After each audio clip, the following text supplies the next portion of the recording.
Para pecinta sepak bola pasti menginginkan pertandingan yang seru, kompetitif dan dibumbui jual beli serangan. Apalagi kalau laga tersebut dihiasi dengan skor ketat, atau bahkan bisa membalikkan keadaan. Bagaimanapun juga sepak bola adalah olahraga terpopuler di kolong jagat, dan kerap kali menyajikan tontonan yang membuat orang berdecak kagum. Tim yang di atas kertas dijagokan belum tentu dapat meraih kemenangan. Tak jarang mereka mendapati batu sandungan dari tim di bawahnya. Hal inilah yang mendasari mengapa olahraga ini selalu digemari.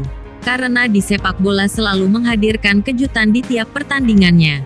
Namun semua kejutan itu tak berlaku di Bundesliga Jerman ataupun Ligue 1 Prancis. Alih-alih mempertontonkan persaingan yang ketat, kedua liga tersebut malah berpusat pada satu tim saja. Ya, meskipun yang kita ketahui bahwa Ligue 1 dan Bundesliga masuk ke dalam 5 kompetisi elit Eropa. Namun di antara ketiga kompetisi lainnya, yakni Premier League, La Liga dan Serie A, bisa dikatakan Ligue 1 dan Bundesliga adalah ajang yang paling membosankan.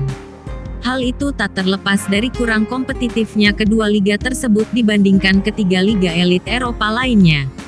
Ketimpangan tersebut sangatlah mencolok. Bayangkan dalam rentang beberapa tahun terakhir, hanya ada satu klub yang mendominasi kompetisi sepak bola di negara tersebut.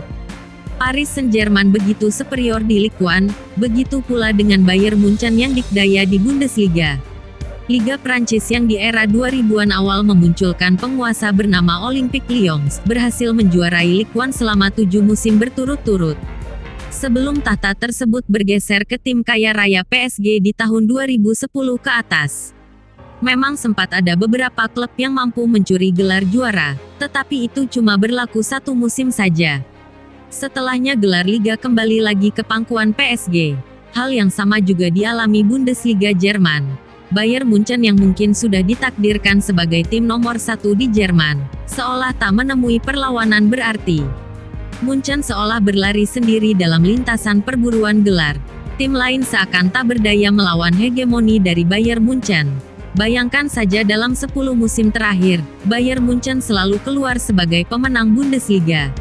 Hanya Borussia Dortmund yang berhasil mencuri titel tersebut, tepatnya saat masih diasuh Jurgen Klopp.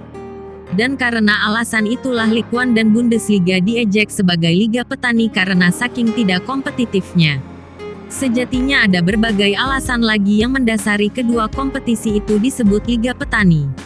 Alasan pertama karena Liga Prancis dianggap sebagai kompetisi yang hanya menciptakan pemain hebat tanpa bisa mempertahankan pemain tersebut.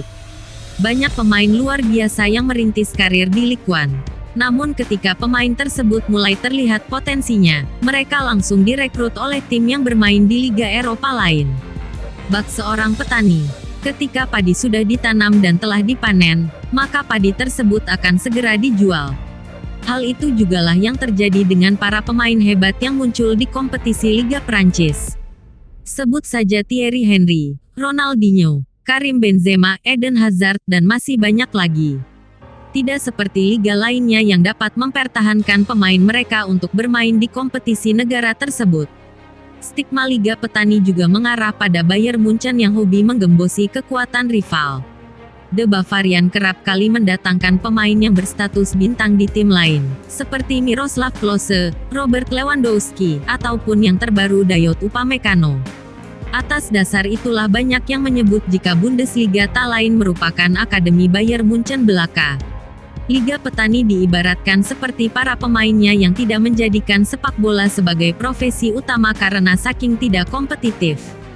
Para pemain yang bermain di kedua liga tersebut kerap diledek siang harinya bekerja sebagai petani, malamnya baru sebagai pesepak bola.